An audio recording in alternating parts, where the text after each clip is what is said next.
আসসালামু আলাইকুম শিক্ষার্থীরা, আশা করি সকলেই ভালো আছো। আজকে আমি তোমাদেরকে তৃতীয় শ্রেণীর বিজ্ঞান বইয়ের চতুর্থ অধ্যায়ের অনুশীলনীর সকল প্রশ্নের উত্তর সমাধান করে দেখাবো।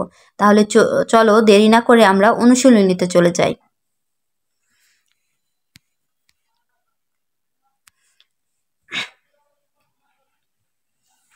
দেখো, চতুর্থ অধ্যায়ের অনুশীলনী পৃষ্ঠা নাম্বার হচ্ছে 59 এবং 60। প্রথমে অনুশীলনীর প্রথমে কি আছে দেখো, 1 সঠিক উত্তরে টিক চিহ্ন দিই। আর 2 নম্বরে আছে শব্দগুলো থেকে সঠিক শব্দ নির্বাচন করে শূন্য স্থান পূরণ করি। চলো আমরা এই 1 ও 2 নম্বরের প্রশ্নের উত্তরগুলো দেখে নিই।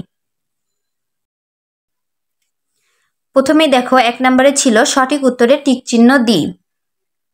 1 কোনটি তরল পদার্থের বৈশিষ্ট্য নয়? সঠিক উত্তর হবে গ, নির্দিষ্ট আকার আছে। 2 পদার্থের অবস্থা কয়টি? সঠিক উত্তর হবে গ, 3টি। 3 পানি ও বায়ুর কোন বৈশিষ্ট্যে মিল আছে? সঠিক উত্তর হবে খ, নির্দিষ্ট ওজন আছে। আমি আবার পড়ে শোনাচ্ছি। 1 কোনটি তরল পদার্থের বৈশিষ্ট্য নয়? যেটা তরল পদার্থের বৈশিষ্ট্য নয় সেটা হচ্ছে সঠিক উত্তর হবে গ, নির্দিষ্ট আকার আছে। আমরা জানি যে তরল পদার্থের নির্দিষ্ট কোনো আকার নেই, তাকে যে পাত্রে রাখা হয় সেই পাত্রের আকার ধারণ করে। 2 পদার্থের অবস্থা কয়টি? সঠিক উত্তর হবে গ, 3টি। 3 পানি ও বায়ুর কোন বৈশিষ্ট্যের মিল আছে? পানি ও বায়ুর কোন বৈশিষ্ট্য দুইটারই মিল আছে? সঠিক উত্তর হবে খ, নির্দিষ্ট ওজন আছে। 2 নম্বরে ছিল শূন্যস্থান পূরণ। দেখো, এই উপরের শব্দগুলো দিয়ে আমি নিচের এই শূন্যস্থানগুলো পূরণ করেছি। প্রথমটা ছিল ক, অর্ধেক পানি সহ একটি গ্লাসে 1 টুকরা পাথর ফেললে গ্লাসের পানির উচ্চতা ড্যাশ। অর্ধেক পানি সহ একটি গ্লাসে 1 টুকরা পাথর ফেললে গ্লাসের পানির উচ্চতা বাড়বে। খ, রাবারের নির্দিষ্ট আকার আছে কারণ এটি ড্যাশ পদার্থ। খ, রাবারের নির্দিষ্ট আকার আছে কারণ এটি কঠিন পদার্থ। গ, প্রকৃতিতে পানি ড্যাশ অবস্থাতেই থাকে। প্রকৃতিতে পানি 3 অবস্থাতেই থাকে। ঘ, লৌহ জাতীয় পদার্থ এক ধরনের ড্যাশ পদার্থ। লৌহ জাতীয় পদার্থ এক ধরনের চৌম্বক পদার্থ। আমি আবার পড়ে শোনাচ্ছি। অর্ধেক পানি সহ একটি গ্লাসে 1 টুকরো পাথর ফেললে গ্লাসে পানির উচ্চতা বাড়বে।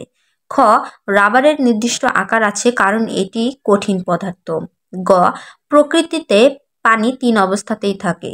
ঘ, লৌহ জাতীয় পদার্থ এক ধরনের চৌম্বক পদার্থ। এখানে 1 ও 2 নম্বরের প্রশ্নের উত্তর আমরা দেখে নিলাম। এবার চলো 3 নম্বরে কি আছে সেটা দেখে আসি। দেখো, এখানে 2 নাম্বার 1 আর 2 নাম্বার আমাদের শেষ। 3 নম্বরে আছে বাম পাশের শব্দের সাথে ডান পাশের শব্দের মিল করি। এখানে বাম ডান দেওয়া আছে। এখানে বাম পাশে কিছু শব্দ আছে, ডান পাশে কিছু শব্দ আছে। এই বাম পাশের শব্দের সাথে ডান পাশের শব্দ আমরা মিল করব।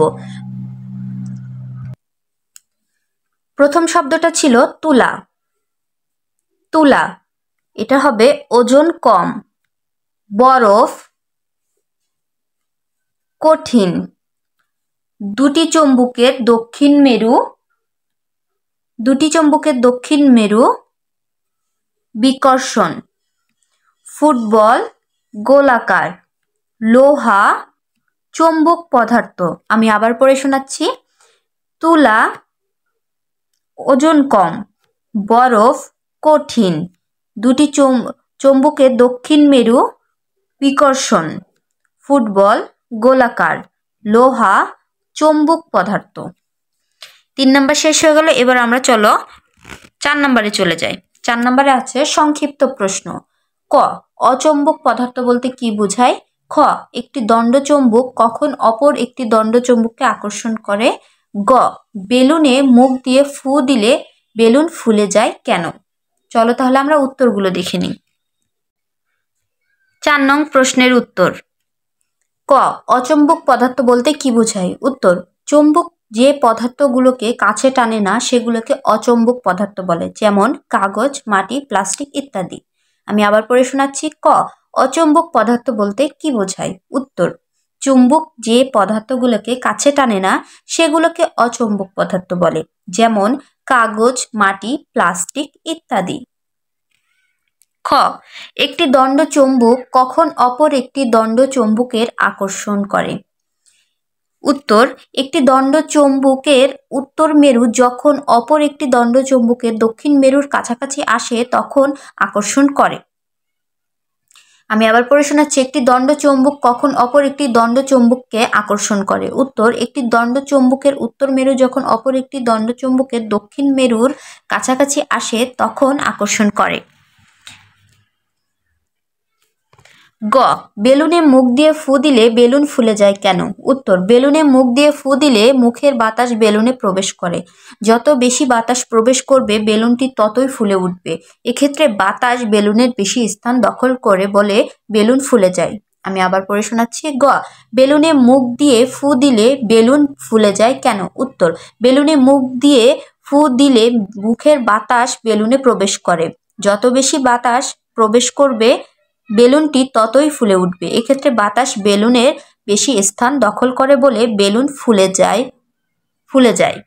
4 নম্বরের সকল প্রশ্নের উত্তর শেষ। এবার চলো আমরা 5 নম্বরে কি আছে দেখে আসি। শিক্ষার্থীরা দেখো, 5 নঙে আছে বর্ণনামূলক প্রশ্ন।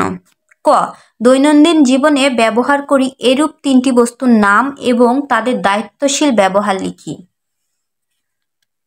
আর খ, উপরের ছবিতে যেসব পদার্থ আছে তার তালিকা করি এবং পদার্থের অবস্থার উপর ভিত্তি করে শ্রেণীবিভাগ করি।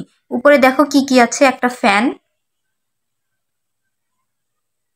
তারপরে আছে একটা তেলের বোতল, একটা পুতুল, একটা গ্লাসে পানি, একটা গ্লাসে জুস আছে, চুলা আছে, তারপরে মার্বেল, বই, ইট বা পাথরের টুকরা। এখানেও চুলাতে দেখো আগুন জ্বলছে। এটা একটা জার আর একটা ছুরি।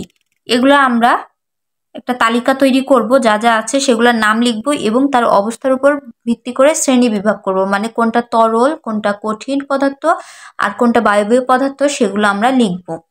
তাহলে চলো দেরি না করে আমরা উত্তরটা দেখে নিই। 5 নং প্রশ্নের উত্তর। ক, দৈনন্দিন জীবনে ব্যবহার করি এরূপ 3টি বস্তুর নাম এবং তাদের দায়িত্বশীল ব্যবহার লিখি। উত্তর, দৈনন্দিন জীবনে ব্যবহার করি এরূপ 3টি বস্তুর নাম এবং তাদের দায়িত্বশীল ব্যবহার নিচে লেখা হলো।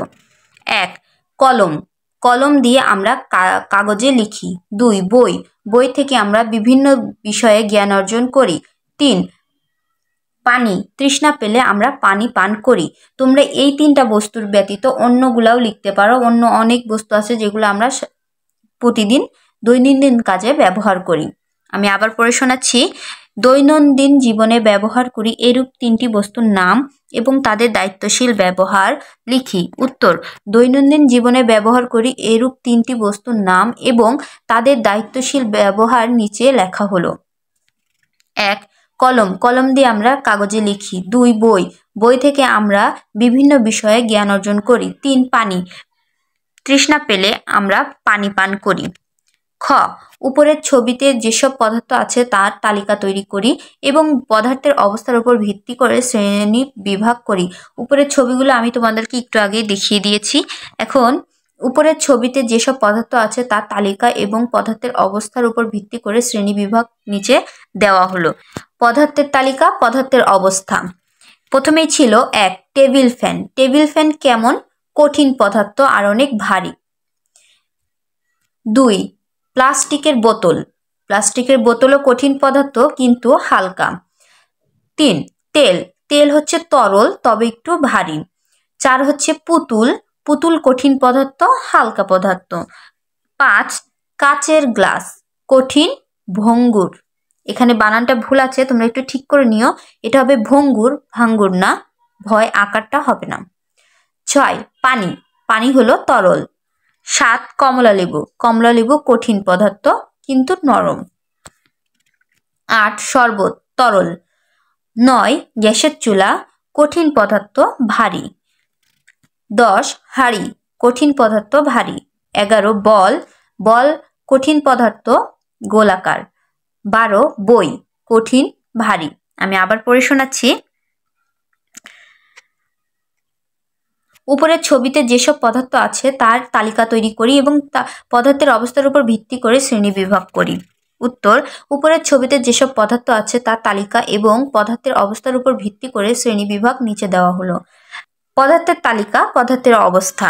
1 টেবিল ফ্যান, কঠিন ভারী। 2 প্লাস্টিকের বোতল, কঠিন হালকা। 3 তেল, তরল ভারী। 4 পুতুল, কঠিন হালকা। 5 কাচের গ্লাস, কঠিন ভঙ্গুর। 6 পানি, তরল। 7 কমলালেবু, কঠিন নরম। 8 শরবত, তরল। 9 গ্যাসের চুলা, কঠিন ভারী। 10 হাঁড়ি, কঠিন ভারী। 11 বল, কঠিন গোলাকার। 12 বই, কঠিন ভারী।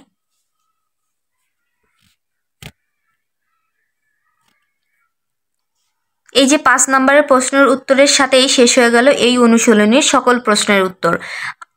তোমরা পড়াগুলো সুন্দর করে সকলেই কমপ্লিট করবে।